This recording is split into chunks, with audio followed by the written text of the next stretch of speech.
عبداللہ ابن عمر رضی اللہ تعالیٰ عنہ بیمار تھے اور انار کھانے کی خواہش تھی، تو آپ کی اہلیہ کہتی ہیں کہ انار خرید کے دیا گیا آپ کو، اور جیسے ہی انار آپ کے پاس آیا کسی نے دروازے پہ صدا دے دی، فوراً سے پہلے حکم دیا گھر والوں کو اٹھاؤ یہ انار اور بھکاری کو دے دو۔ تھوڑا سا نا دل کے اندر گھر والوں کے خیال آیا کہ اس کو دے دے، فرمایا دے دو، حکم کا تو وہ انار دے دیا گیا۔ اب دوبارہ دوسرا انار خرید کے لائے، وہ بھی سامنے لا کے رکھا ہی تھا، تو پھر کسی نے صدا دے دی، تو حضرت عبداللہ ابن عمر رضی اللہ تعالیٰ نے وہ بھی حکمن دے دیا، وہ دو دے دیے، تو پھر تیسرا انار آیا۔ آپ نے تناول فرمایا اس سے یہ تو ہو سکتا ہے کہ بھوک تھوڑی بڑھ جائے، یہ تو ہو سکتا ہے کہ بیمار کی کمزوری تھوڑی بڑھ جائے، لیکن یہ بات میں ذمہ داری سے کہتا ہوں کہ اس کے دل کی تسلی بڑھ جائے۔ ایک بات اچھی طرح اپنے ذہن میں بٹھا لیں کہ اسلام بالکل فطرتی مذہب ہے، جبراً ہم سے کام نہیں کراتا۔ دل اللہ تعالیٰ کے دست قدرت میں ہے، رب چاہتا تو ہر کافر کا دل اسلام کی طرف موڑ دیتا، پابند کر دیا جاتا کہ اگر تم دین قبول کرو گے، دین پر عمل کرو گے تو فلاں فلاں چیز ملے گی، ورنہ نہیں ملے گی، آ جاتے لوگ پھر بھی۔ لیکن دین کی سب سے مضبوط گرہ محبت ہے۔ رب کہتا ہے تم اس طرح کرو، آؤ نا تو اللہ سے بھی پیار کرو، اور رب فرماتا ہے پھر میرے محبوب سے بھی پیار کرو، مجھ سے اور میرے نبی سے محبت کرتے ہوئے آؤ، پیار ہو تمہیں، تم عقیدت کے ساتھ آؤ، تمہارے دل مائل ہوں، تمہاری طبیعت مائل ہو، تمہارا ذوق ہو، طبیعت ہو۔ دیکھیں اور بات کو سمجھیں، ایمان کی تکمیل کے لیے نبی پاک علیہ السلام نے جو زاویہ دیا وہ دیا کہ تم ہر چیز سے بڑھ کے مجھ سے پیار کرو گے تو ایمان مکمل ہوگا۔ کاش کبھی ہم اس حدیث کی گہرائی میں اتر کر، بڑی معروف ہے، سب کو آتی ہے، لیکن کبھی اتر کر دیکھیں کہ تکمیل ایمان حضور کی محبت کیوں قرار پایا۔ اگر آپ بغیر محبت کے حضور کی طرف بڑھ رہے ہیں اور بغیر محبت کے دین کی طرف بڑھ رہے ہیں، تو ہو سکتا ہے کہیں آپ محسوس کریں کہ میں مجبور کر دیا گیا ہوں، کہیں آپ محسوس کریں کہ مجھے اپنے آپ پر جبر کرنا پڑ رہا ہے۔ لیکن جب محبت ہو جاتی ہے تو محبت محبوب کی طرف کھینچتی ہے، محبت زبان پر محبوب کا نام جاری کرا دیتی ہے، محبت محبوب کے تذکرے پر بندے کو لگا دیتی ہے، ذوق بن جاتا ہے، شوق بن جاتا ہے، توانائی پیدا ہو جاتی ہے جذبات میں، پھر الفاظ کا ہجوم پاس نہ بھی ہو تو جذبات ہی الفاظ بن جاتے ہیں، پھر ترنم نہ بھی پوری ہو تو انسان کا ذوق ہی اس کے لفظ بن کے حضور کی نعت بن جاتے ہیں۔ شرط یہ کہ محبت ہو۔ پھر ایک اور زاویے سے حضور نے اس بات کو سمجھایا، بخاری مسلم میں موجود ہے، فرمایا اگر تم چاہتے ہو نا کہ تمہیں ایمان کا ذائقہ ملے، ایک روٹی پیٹ بھرنے کے لیے ہوتی ہے، ایک روٹی مزیدار ہوتی ہے۔ پیٹ بھرنے والی روٹی بھی بندہ مجبور ہو تو کھا کے گزارا کر ہی لیتا ہے، لیکن ایک روٹی اس طرح کی آتی ہے کہ سالن سامنے آتے ہی آنکھوں میں خوشی آ جاتی ہے، میری مرضی کا آ گیا بھائی، یہ تو میری پسندیدہ ہے۔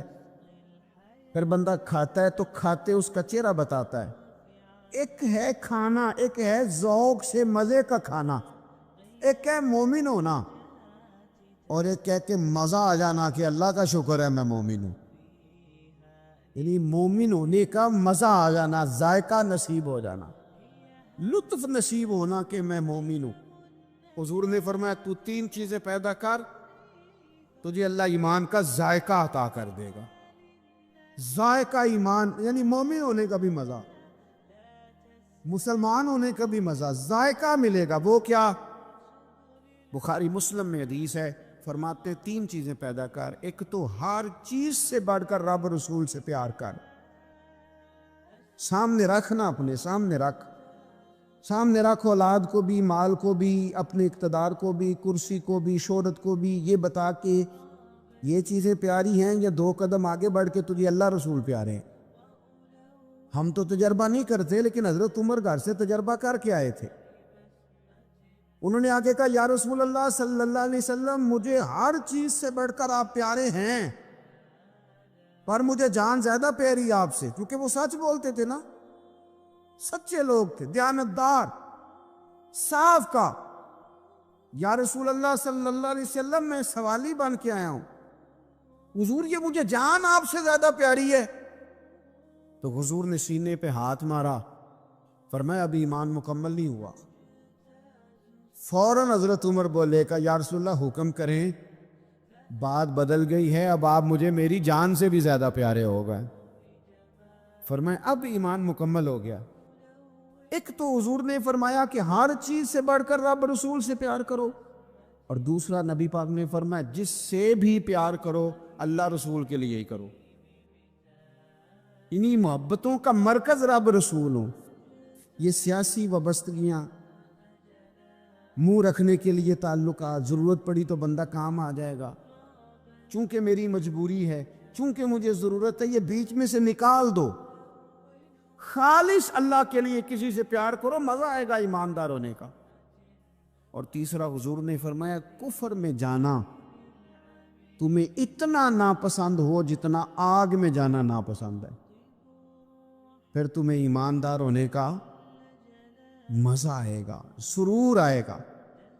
اور جب ایماندار ہونے کا سرور آئے گا، پھر انشاءاللہ نماز پڑھنے کا بھی آئے گا، پھر قرآن پڑھنے کا بھی آئے گا، پھر سنت پر عمل کا بھی آئے گا، خدمت دین کا بھی آئے گا۔ آپ جب یہ چیزیں پیدا کر لیتے ہیں، حضور کی محبت اپنی طبیعت میں ڈھال لیتے ہیں، پھر کوئی چیز خشک نہیں رہ جاتی۔ ہمارا یہ مسئلہ بن گیا کہ ہم نہ ہر چیز اجتماعی کے قائل ہوتے جا رہے ہیں، ادھر ساری دنیا جائے گی میں بھی ادھر جاؤں گا، تو یہ کوئی کمال تو نہیں نا۔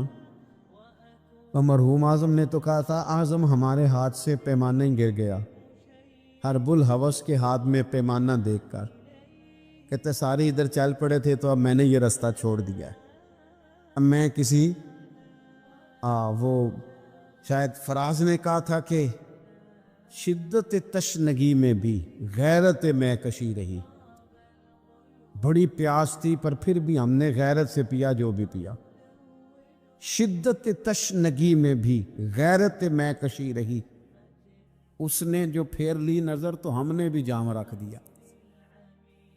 تو ساری دنیا جا رہی ہے تو پھر ہم نے جانا ہے، یہ تو بات ہی ٹھیک نہیں بھئی۔ اب سارے چونکہ کہہ رہے ہیں 1 ربیع الاول سے 12 ربیع الاول تو اظہار محبت کرنا ہے، تو ٹھیک ہے میں بھی کر دیتا ہوں۔ یہ محبت جو ہے نا، محبت موسموں کی پابند ہے۔ 1 محرم سے 10 محرم تک محبت اہل بیت آپ کریں تو محبت اہل بیت تو ایمان ہے۔ آپ فقط 1 سے 12 ربیع الاول تک ذکر کریں تو یہ تو ایمان ہے۔ محبت یہ تو ہر وقت ہونی چاہیے تھی۔ اجتماعی محبت کا ماحول جو ہم بناتے جا رہے ہیں نا کہ اب ساری دنیا یہ بات کر رہی ہے تو لہذا میں بھی کروں، تو یہ ٹھیک نہیں۔ کیوں؟ اس لیے کہ سارا مکہ جب مخالفت کرتا تھا اور معاذ اللہ ثم معاذ اللہ طرح طرح کی باتیں کرتا تھا، اس وقت عشق کے سب سے بڑے پیغامبر بن کے حضرت صدیق اکبر کھڑے ہو گئے۔ انہوں نے بتایا تھا کہ محبت معنیوں الفاظ میں آیا نہیں کرتی، اور یہ وہ شے ہے جو لفظوں میں سمایا نہیں کرتی۔ ہم کیا اس کو اس طرح پابند کریں گے کہ پہلے سارے پیار کریں تو پھر ہم نے کرنا؟ نہیں، کوئی کرتا تو نہ کرے نا۔ ہمیں تو پیار ہو گیا ہے مدینے والے سے، ہو گیا ہے تو بس ہو گیا ہے۔ ان لوگوں نے ہمیں بتایا ہے کہ یہ اس طرح کا ماحول نہ بناؤ کہ اب ساری دنیا چل رہی ہے تو میں نے بھی چلنا ہے۔ حضور کی محبت ایمان ہے۔ محبت جو ہوتی ہے نا وہ تو ڈھال دیتی ہے بندے کو، کچھ چیزوں پر مجبور کر دیتی ہے۔ حضرت عتبہ رضی اللہ تعالیٰ عنہ فرماتے ہیں ایک سادے سے، خوبصورت سے، میٹھے سے، تھوڑے جملے بولنے والے صحابی، کچھ لوگ اپنی سادگی میں مست رہتے ہیں، وہ بالکل ایسے نہ یکدم حضور کے سامنے کھڑے ہوئے آ کے عرض کرتے ہیں یا رسول اللہ صلی اللہ علیہ وسلم طبیعت مبارک ٹھیک ہے، چہرے پہ کمزوری ہے، تو محبوب نے فرمایا میں نے کچھ دنوں سے کھانا نہیں کھایا۔ فقر اختیاری ہے میرے نبی پاک کا، یہ دو جہاں کے شاہ ہیں، بس پاس کچھ رکھتے نہیں، اختیاری فقر ہے، بس کھجور پانی پہ گزارا ہے، کئی دنوں سے کھایا نہیں۔ صحابی نہ دوڑے گئے گھر میں، ٹٹولا سارے گھر کو، کوئی چیز نہیں ملی کھانے کی۔ دوست احباب سے پوچھا، کوئی چیز میسر نہ آئی۔ بنو قریظہ یہودیوں کا علاقہ تھا، ان کے باغات تھے، پہنچ گئے، ایک شخص سے جا کے کہا مزدوری ملے گی؟ لگا جدوں میدان ازلدا تے لوکی چورا وانگ سڈائے، کسی نے لوٹ لئی علم دی دولت تے اس ہاسے چولی پائے، آ سجنا ویکھ جہالت ساڈی، اسی عشق خرید لے آئے۔ کوئی مزدوری ملے گی؟ اس نے کہا ہاں، اس درختوں کو پانی دینا ہے، مزدور آیا نہیں، تو پانی بھی ذرا کنویں میں گہرا ہے، اگر ایک ڈول پانی کا نکالو تو ایک ڈول کے بدلے ایک کھجور دوں گا۔ صحابی نے جھولی اپنی پھیلائی کھجوریں ڈالنے کے لیے، ایک ڈول پانی کا نکال کے وہاں رکھتے، ایک کھجور جھولی میں ڈالتے، ایک ڈول نکال کے رکھتے، ایک کھجور جھولی میں ڈالتے۔ جب جھولی پوری بھر گئی کھجوروں سے تو خوشی خوشی ہنستے مسکراتے۔ تحفے میں جذبہ ہونا چاہیے، تحفے کی قیمت اس کا جذبہ ہوتا ہے۔ آپ مہنگا تحفہ لے کے آئیں اور ہیں آپ سیاستدان، نکلوانا آپ نے کوئی کام ہے، تو وہ تو سیاسی رشوت ہے، وہ تحفہ تھوڑی ہے۔ تحفے کا بھی کبھی وزن ہوتا ہے، تحفے کی بھی کبھی قیمت ہوتی ہے، تحفے کے بھی جو خلوص ہوتا ہے۔ جھولی بھری ہوئی کھجوروں کی لا کے مصطفیٰ کریم کی بارگاہ میں پیش کی، ہاتھوں پہ چھالے، وجود پر بظاہر مٹی لگی ہوئی، لا کے وہ سارا کچھ حضور کی بارگاہ میں پیش کیا۔ کریم محبوب نے کھجور اٹھائی، اٹھا کے کھائی، اور کھاتے ہی آنکھوں میں آنسو آئے۔ فرمایا تجھے کس نے مجبور کیا تھا یہ کام کرنے کو؟ کس نے مجبور کیا؟ تو نہیں، کچھ لوگ سادے ہوتے ہیں، انہیں زیادہ باتیں نہیں آتی، وہ لفظوں کے ہیر پھیر میں قابو نہیں کر سکتے، لیکن ان کی عقیدت بڑی پکی ہوتی ہے، ان کی باتیں بڑی خوبصورت ہوتی ہیں، لہجہ اتنا حسین ہوتا ہے کہ سمجھ آتی ہے کہ چھلک کیا رہا ہے لہجے سے۔ کس چیز نے مجبور کیا؟ تو لمبی بات کوئی نہیں کی، کہنے لگے حضور سادی سی بات ہے، ہمیں کون مجبور کر سکتا ہے، ہمیں تو آپ کی محبت نے ہی مجبور کیا ہے۔ بس یہ محبت ہے نا، پیار ہو گیا نا، یہ پیار ہو گیا تو بس نکل گئے، دوڑ آئے، اس محبت نے مجبور کیا، چلا گیا۔ خوشخبری نہیں، جو بظاہر خوشخبری ہوتی ہے وہ نہیں حضور نے سنائی، بلکہ نبی کریم نے فرمایا پھر تیاری کر، اگر تو محبت کرتا ہے تو پھر فقر کے لیے تیار ہو، پھر مشکلات کے لیے تیاری کر، کیونکہ جو مجھ سے محبت کرتا ہے نا اس کی طرف تو فقر یوں آتا ہے جس طرح گہری زمین پر سیلاب آتا۔ پھر تو تیاری کر، پھر تیاری کر۔ میرے رسول پاک کے غلاموں نے نا حضور سے پیار کیا اور صحیح والا کیا۔ میں پھر کہہ رہا ہوں، اور بات جہاں سے میں نے شروع کیا میں وہیں پہ ہوں، اجتماعی محبت نہیں کہ اب سارے چل رہے ہیں تو چلو میں بھی، یہ والا انداز نہیں، بس محبت ہو گئی، بس پیار ہو گیا، یعنی غلامی کر لی۔ اس طرح نہیں کہ اب چونکہ سارے کہہ رہے ہیں، یعنی تعریف تو وہ ہوتی ہے کہ جب کوئی نہ کرے تو پھر بندہ اٹھ کے کرے، یعنی پیار تو وہ ہوتا ہے کہ جب کوئی دعویٰ نہ کرے تو بندہ کہے نہیں یار شخصیت پیار کے قابل ہے، پھر بندہ پیار کرے۔ صحابہ کرام علیہم رضوان کا جو انداز ہے نا، وہ سوسائٹی کو دیکھ کر نہیں بنا، وہ معاشرے کو دیکھ کر نہیں بنا، حالات کو دیکھ کر نہیں بنا، بلکہ ان کی روح نے گواہی دی کہ مدینے والے سے پیار کرنا چاہیے۔ اقبال کہتے ہیں خیرت نے کہہ بھی دیا لا الہ الا اللہ تو کیا حاصل، دل و نگاہ اگر مسلمان نہیں، دل و نگاہ اگر دل و نگاہ، دل اور آنکھ دل و نگاہ اگر مسلمان نہیں تو پھر کچھ بھی نہیں. دل سے پوچھ وہ مومن ہے کہ نہیں. تیری پیشانی تو اللہ کی بارگاہ میں جھکتی ہے، تیرا وجود تو جھکتا ہے، دل سے پوچھ اس کا کیا حال ہے. یہ تعصبات ان کو پھیلایا جاتا ہے، اس پر محنت کی جاتی ہے. ہم گروہ پرست ہوتے جا رہے ہیں معاذ اللہ حق پرست ہونے کی بجائے. ہمیں گروہ میں نہیں بٹنا، ہمیں حق دیکھنا ہے کدھر ہے، حق کا سفر کرنا ہے. قرآن مجید سورۃ المائدہ آیت نمبر 8 اللہ کریم نے فرمایا یا ایھا الذین آمنوا کونوا قوامین للہ شہداء بالقسط. اے ایمان والو، اللہ کے حکم پر خوب قائم ہو جاؤ اور انصاف کے ساتھ گواہی دو. اللہ کے لیے قائم ہو جاؤ، کھڑے ہو جاؤ، انصاف کے ساتھ گواہی دو. قرآن مجید کا انداز دیکھیے گا سمجھانے کا. فرمایا وَلَا يَجْرِمَنَّكُمْ شَنَآنُ قَوْمٍ عَلَىٰ أَلَّا تَعْدِلُوا. کسی قوم کی دشمنی تمہیں وہاں نہ لے آئے کہ تم انصاف چھوڑ دو. دشمنی اختلاف اپنی جگہ پہ اور انصاف اپنی جگہ پہ. سامنے دشمن بھی ہو تو کرنا تم نے انصاف ہی ہے. جب ترازو پکڑنا ہے تو تولنا تم نے. یہ میرے رب کا ارشاد ہے، یہ قرآن پاک ہے. کسی قوم کی دشمنی تمہیں انصاف سے نہ روک دے. اے دلو، عدل کرو. واقرب للتقویٰ، یہ پرہیزگاری کے زیادہ قریب ہے. نماز، روزہ، حج، زکوٰۃ یہ تو عبادت ہے، لیکن پرہیزگاری کیا ہے کہ تم عدل کرو، انصاف والے ہو جاؤ، ترازو صحیح کرو. واتقوا اللہ، اللہ سے ڈرو. ان اللہ خبیر بما تعملون، بے شک اللہ کو تمہارے کاموں کی خبر ہے. اللہ کو پتہ ہے. کسی کو پتہ نہ بھی ہو تو اللہ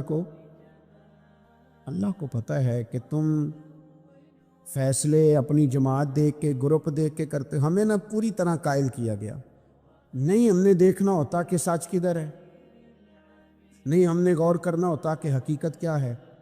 بس یہ کہ بات میری برادری کی ہے، بات میرے قبیلے کی ہے. یہ ہمارے دیہاتوں میں یہ ہوتا تھا کہ وہ جی لڑائی ہوگی، نکلو جی نکلو. نکل گئے، ڈنڈے اٹھا لیے، پکڑ لا اسلحہ، پہنچ گئے، لڑنا شروع کر دیا. جا کے پوچھا بھی نہیں کہ بھئی ہمارے لڑکے کی غلطی ہے کہ سامنے والے کی غلطی ہے.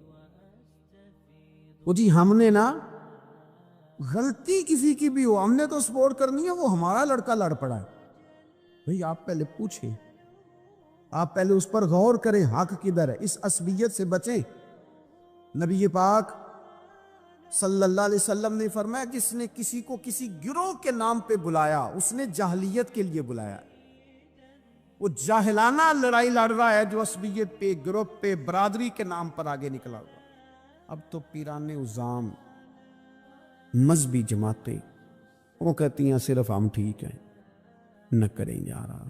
آپ امت میں نئی امت تو نہ قائم کریں. ان کو رسول اللہ کا غلام بنائیں. ان کو آپ مختلف جگہوں پہ نہ تقسیم کریں. آپ اہل حق، صحیح العقیدہ لوگ، خدا را اپنے ذہن کو بڑا کرے، وسعت سوچوں میں لائے. گروہ بندی کی سوچ پیدا کرنا، سطحی سوچ پیدا کرنا. میں سوچوں کے لحاظ سے انقلابی لوگوں کے پاس اٹھتا بیٹھتا رہا ہوں تو بعض مثالیں بھی پنجاب کی مجھے تکلیف دیتی ہیں. ایک صاحب نے ایک دفعہ میرے سامنے کہہ دیا کہ برادری تو سپاں نوں بھی پیاری ہوں. میں کہتا مطلب یہ سپاں والا کام ہے کیا؟ مطلب سطحی سوچ آپ نے پیدا کی ہوئی. ابھی بھی یہ رٹا ہے. یہ جو گروہی تعصبات ہیں نا، یہ تو بندے کو حق سے دور لے جاتے. گروہی تعصب، گروہ کا تعصب، یہ تو حق سے دور لے جاتا ہے. میرے عزیزو، تعصبات سے اوپر اٹھ کے دیکھیں. خیر اور جگہ پہ بھی ہے. میں نے وہ لوگ بھی دیکھے ہیں جن کو اہل بندہ نظر آیا تو انہوں نے عہدہ ہی چھوڑ دیا. ہم اپنی ذات کے چونکل میں اتنا پھنس کے رہ گئے. مجھے پوچھا جائے، مجھے گنا جائے، میری بات کی جائے، آپ کچھ نہیں کر سکیں گے، اس لیے کہ آپ ذات کی جنگ لڑ رہے ہیں. آپ جب تک نظریات کی جنگ نہیں لڑتے، یہاں سے اوپر اٹھ کر بات نہیں کرتے، آپ کوئی کام نہیں کر سکتے. سوال ہی پیدا نہیں ہوتا، اس لیے کہ سوچ ہی چھوٹی ہو گئی. گروہی تعصبات سے نکل کر جب آپ کو حق آ جائے پھر اس کو قبول کریں، پھر نہ آپ کا منصب آپ کو روکے۔ حضرت ابی بن کعب رضی اللہ تعالیٰ عنہ نے امیر المومنین سیدنا فاروق اعظم پہ مقدمہ کر دیا تھا۔ عدالت تھی، جج تھے حضرت زید بن ثابت۔ حضرت عمر پہنچے، حضرت زید بن ثابت اٹھ کے کھڑے ہوئے، جگہ خالی کا، امیر المومنین بیٹھ جائیے۔ آپ فرمانے لگے زید یہ تم نے ناانصافی کی، ہم دونوں آئے تھے مقدمہ لے کے، یا تو دونوں کے لیے جگہ بناتے، تم نے ٹھیک نہیں کیا۔ پھر بات ذرا آگے بڑھی، حضرت ابی بن کعب نے مطالبہ کیا کہ حضرت عمر فلاں بات پہ قسم اٹھائیں، تو حضرت زید بن ثابت جاج تھے، کہنے لگے آپ امیر المومنین سے یہ مطالبہ کر رہے ہیں؟ تو حضرت عمر فاروق کہنے لگے زید آپ اس مقدمے کا فیصلہ کر لیں، اس کے بعد میں آپ کو فارغ کر دوں گا۔ آپ مجھے امیر المومنین کہہ رہے ہیں، اور امیر المومنین کہہ کہ آپ یک طرفہ ہو رہے ہیں، اور جو آدمی انصاف لینے آپ کے دروازے پہ آیا ہوا ہے، اس ملک کا مسئلہ کیا ہے؟ اس ملک کا مسئلہ غریبی نہیں، میرے وطن کا مسئلہ یہ ہے کہ امیر غریب کے لیے قانون الگ الگ ہے۔ یہاں 11 سال 12 سال ایک شخص جیل میں رہ کے آتا ہے، لیکن بعد میں پتہ چلتا ہے وہ تو بے گناہ تھا، اس کے 11 سال کون واپس کرے گا؟ اس کے 20 سال زندگی کے جو سلاخوں کے پیچھے کٹ گئے کون واپس کرے گا؟ اور امیر آدمی وہ تو قبل از گرفتاری ضمانت کرا لیتا ہے، ان کے پاس تو بڑے بڑے ایشو ہیں، بڑے بڑے وکیل ہیں، بڑے بڑے ڈاکٹروں کی ان کے پاس رپورٹیں ہیں، وہ تو سارا کچھ کر سکتے ہیں، کوئی ہے ہی نہیں ان کو روکنے والا۔ میرے عزیزو آپ سمجھے میری بات کو، حضرت عمر فاروق فرمانے لگے یہ فیصلہ کر لیں، اس لیے کہ حضرت عمر اگر صرف اپنا سوچتے تو نظریہ نہیں بچتا تھا۔ جناب عمر رضی اللہ تعالیٰ عنہ نے نا صرف اپنا نہیں سوچا، انہوں نے کہا کہ سچ کو فروغ دیا جائے، ذات سے نکلا جائے۔ آپ فرمانے لگے تو نہ عمر کو کسی اونچی اڑان میں مبتلا نہ کر، عمر کو پتہ ہے عمر کیا ہے، اسے وہ دور یاد ہے جب وہ اونٹ چرایا کرتا تھا، لہذا میرے لیے وہی فیصلہ کر جو فیصلہ کرنے کا طریقہ قرآن و سنت نے ہمیں عطا فرمایا ہے۔ آپ نکلیں ذرا ذات پات کے چنگل سے، یہ جو بت پال لیے نا، اقبال کہتے ہیں گرچہ بت ہیں جماعت کی آستینوں میں، جماعتوں کے بت تو نہ بناؤ، تنظیموں کو بت تو نہ بناؤ، آپ برادری کو بت تو نہ بناؤ، آپ رنگ نسل کو بت تو نہ بناؤ، اگرچہ بت ہیں جماعت کی آستینوں میں، پر مجھے ہے حکم اعظاں لا الہ الا اللہ، یہ ٹوٹ جائیں گے لا الہ الا اللہ کی ضرب سے۔ وسیع الظرف، وسیع المزاج بنے، وسیع المشرب بنے۔ آپ کبھی بھی سوچوں کو اتنا محدود نہ کریں کہ آپ کسی ایک ابہام کا شکار ہو کے ہی ساری زندگی گزار دیں۔ کیا مسئلہ تھا عرب کے لوگوں کو؟ مسئلہ کیا تھا؟ صرف اتنا، ایک عجیب روایت ہمیں ملتی ہے سیرت کی کتابوں میں، میرے نبی پاک صلی اللہ تعالی علیہ وسلم نا رات کے وقت پہاڑ کی چوٹی پہ بیٹھ کے قرآن پاک کی تلاوت کرتے تھے۔ حضور نا رات کے وقت قرآن پاک کی تلاوت کر رہے تھے، نبی کریم تلاوت کر رہے تھے، اور جب یاسین والے نبی خود یاسین پڑھے، والضحیٰ والے محبوب جب خود والضحیٰ کی تلاوت کریں، مدثر والے محبوب جب خود مدثر پڑھے، تو انداز ہی نرالو۔ حضور قرآن پاک کی تلاوت کر رہے تھے تو اس تلاوت کی نا آواز گونجی، کہاں تک پہنچی؟ ابو جال بھی کسی جھاڑی میں چھپ کے حضور کا قرآن سننے لگا، سریلی اتنی تھی اس میں، لطف ہی اتنا تھا۔ ابو سفیان بھی آ گئے، کسی جھاڑی میں چھپ کے قرآن سننے لگے۔ اخنس بن شریک بھی آ گیا، تھوڑا نہیں سنا، ساری رات ہی حضور کی تلاوت سنتے ہوئے، ساری رات تلاوت سن۔ صبح ملاقات ہوگی، تو کدھر آیا تھا، تو کدھر آیا تھا، تو آج کے بعد نہ آئے کوئی بھی، لیکن کہتے ہیں اگلے دن سوئے تو بے چین کیا حضور کی آواز نے، پھر اٹھے، تینوں آ کے پھر مختلف جگہوں پہ بیٹھ گئے، سویرے پھر ملاقات ہو گئی، آج کے بعد نہیں آنا، تو بھی نہ آنا، تو بھی نہ آنا، پر کہاں چین لینے دے حضور کی میٹھی آواز۔ کہا چین لینے دے حضور کی میٹھی آواز. تینوں پھر اٹھ گئے. کئی دن آتے رہے.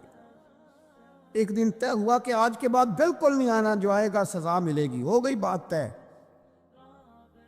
اخنس بن شریح کہتے ہیں میں سویرے ابو جہل کے گھر گیا. میں نے کہا سن ایک دن نہیں کئی راتیں تو نے بھی سنا میں نے بھی سنا.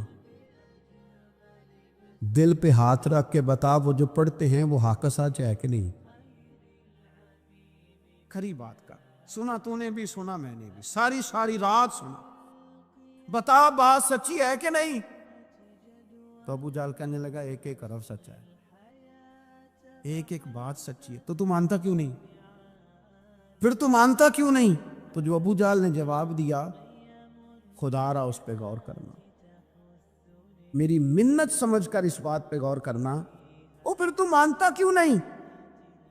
تو ابو جہل کہنے لگا ہمارے قبیلے کا اور بنو ہاشم کا, حضور سید عالم کے قبیلے, شروع سے مقابلہ رہا ہے. انہوں نے اگر لوگوں کو کھانے کھلائے تو ہم نے بھی کھلائے, انہوں نے غریبوں کا بوجھ اٹھایا تو ہم نے بھی اٹھایا, انہوں نے اگر گھوڑا دوڑایا تو ہم نے بھی دوڑایا. پھر انہوں نے دعویٰ کر دیا کہ ہمارے اندر ایک نبی آ گیا ہے. اب ہم کیسے مان دیں اس قبیلے میں نبی آ گئے؟ پہلے کیا کہہ رہا ہے؟ بات بالکل حق ہے. اب کیا کہہ رہا ہے؟ اس کے کہنے کا مطلب یہ ہے کہ اگر میرے قبیلے میں نبی آتا تو میں مان جاتا. او خدا کے بندو, یہ برادری کا بت, قبیلے کو جو بت بنا لیا معاذ اللہ, وہ تعصب بن کے آڑ بن گیا, گروہ پرست ہو گئے. وہ کہنے لگا اس کا مطلب یہ تھا کہ میرے قبیلے میں ہوتے تو میں مان جاتا, قبیلہ دوسرا ہے. خدا را ان بتوں کو توڑنے کی ضرورت ہے. کاش ابو جہل یہ سمجھتا کہ یہ تو رب کی تقسیم ہے نا, واللہ یختص برحمتہ من یشاء. وہ کہتا ہے میں جس کو چاہتا ہوں اپنے فضل سے اپنا خاص بنا لیا کرتا. لیکن یہ گروہی تعصبات, قرآن مجید آپ دیکھیں نا تو یہودیوں کے بارے میں اللہ فرماتے ہیں کیونکہ تورات میں بھی حضور کی شانیں, زبور میں بھی حضور کی شانیں, انجیل میں بھی حضور کی شانیں, ہر جگہ اللہ نے اپنے حبیب کے تذکرے کیے. رب کریم فرماتا ہے محبوب یہ جو یہودی ہیں نا یعرفونہ کما یعرفون ابناءہم. قرآن مجید کے الفاظ پہ غور کیجئے, کہا محبوب یہ آپ کو اس طرح جانتے ہیں, اس طرح پہچانتے ہیں جس طرح کوئی اپنے بیٹے کو پہچانتا ہے. جڑواں بچے ہوں نا, جڑواں شکلیں بھی ایک جیسی ہوں تو اور کوئی پہچانے نہ پہچانے, باپ اور ماں پہچانتے ہیں کہ یہ فلانا ہے اور یہ, ان کو پتہ چلتا ہے. کہا محبوب جس طرح یہ اپنے بچوں کو پہچانتے ہیں نا اس طرح آپ کو جانتے ہیں. لیکن وہ کہتے پتہ کیا تھے؟ وہ کہتے تھے کہ ہم وہ والی وحی مانیں گے جو ہم پہ آئی ہے, جو بنی اسرائیل کے نبی آئے ان کو مانیں گے. یہ چونکہ حضرت اسماعیل علیہ السلام کی اولاد میں سے ہے رسول رحمت صلی اللہ علیہ وسلم, لہٰذا نہیں مانے. وہ جو گروہی تعصب تھا نا, قبیلے کا تعصب گروہی, وہ لے ڈوبا. وہ تورات پڑھ کے بھی, انجیل پڑھ کے بھی, بلکہ وہ لوگوں کو کہا کرتے تھے رسول آنے والے ہیں, رسول آنے والے ہیں, رسول آنے والے ہیں. لیکن حضور آ گئے حضرت ابراہیم کی اولاد میں سے, حضرت اسماعیل کی اولاد میں سے. انہوں نے کہا جی وہ تو ہمارے قبیلے میں ہوتے تو ہم مانتے. میں نے بھی غور کرنا ہے, آپ نے بھی غور کرنا ہے. یہ سوچیں تو یہودیوں کی ہے کہ فلانا میرے قبیلے سے ہو تو پھر مانتا ہوں, فلانا فلانی جگہ ہو تو. یہ تو سوچ ہماری نہیں, ہمارے اندر کیسے آ گئی؟ ہم نے کس دبدبے سے اپنے بچوں کو یہ بات سکھائی کہ تم فلانے چودھری کا بیٹا اور فلانے کمی کے بیٹے سے تو کھیل رہا ہے؟ یہ سوچ پیدا کیسے ہوئی؟ کون تھا جو یہ سوچے لایا؟ کہاں سے یہ پنپی, کہاں آ کے پروان چڑھی؟ اس بنیاد پر لوگوں نے الیکشن لڑے کہ یہ پنجابی ہے, یہ سندھی ہے, یہ بلوچی ہے, یہ فلانا ہے. اس بنیاد پر لوگوں کو تقسیم کیا. لوگ اتنے مائل ہوئے کہ ان بنیادوں پر ووٹ دینے لگے, ان نعروں کے قائل ہو گئے, ان سطحی بنیادوں پر آ کے انہوں نے کام کیا. دیکھیں میں کہہ چکا ہوں کہ ہر قوم کے رسم و رواج سے اختلاف نہیں, لیکن وہ قوم تعصب کا شکار اور اپنے علاوہ کسی کو جانے ہی نہ۔ نبی پاک صلی اللہ علیہ وسلم نے فرمایا اپنے قبیلے کا دفاع کرو پر ناجائز بات پر ان کی سپورٹ نہ کرو، غلط بات پر ان کی سپورٹ نہ کرو۔ غلط بات ہے، ضروری نہیں کہ ساری باتیں ہماری اماں ہی ٹھیک کرتی ہو، کوئی بات ہماری بھابھی بھی ٹھیک کرتی ہے۔ ادب سے کہیں، پیار سے کہیں، سوکیانہ جملہ نہ بولیں، پر کبھی اماں سے بھی کہیں، ابا جی سے بھی کہیں، یہ بھی کسی کی بیٹی ہے۔ آپ کیوں تعصب کا شکار ہیں؟ ادب سے کہیں کہ یہاں اس کی بات ٹھیک ہے، تیری ٹھیک نہیں۔ خامد بھی کسی وقت اپنی بیوی کو کہے کہ تو ساس بن گیا، تو اس کا مطلب کیا ہے؟ جو بات درست ہے وہ درست ہے۔ آپ حق کے ساتھ کھڑا ہونا شروع ہو جائیں، حق کی فتح انسانیت کی فتح ہوتی ہے، سچ کی فتح ملتوں کی فتح ہوتی ہے، ملتوں کی۔ سچ جب کامیاب ہوتا ہے تو اس کی چھتری میں لوگ سکون پاتے، جب حق غالب آتا ہے، انصاف عام ہوتا ہے، تو ہر آدمی کو سکون ملتا ہے، اس کے سائے میں سب لوگ اپنے دلوں کو ٹھنڈا محسوس کرتے ہیں۔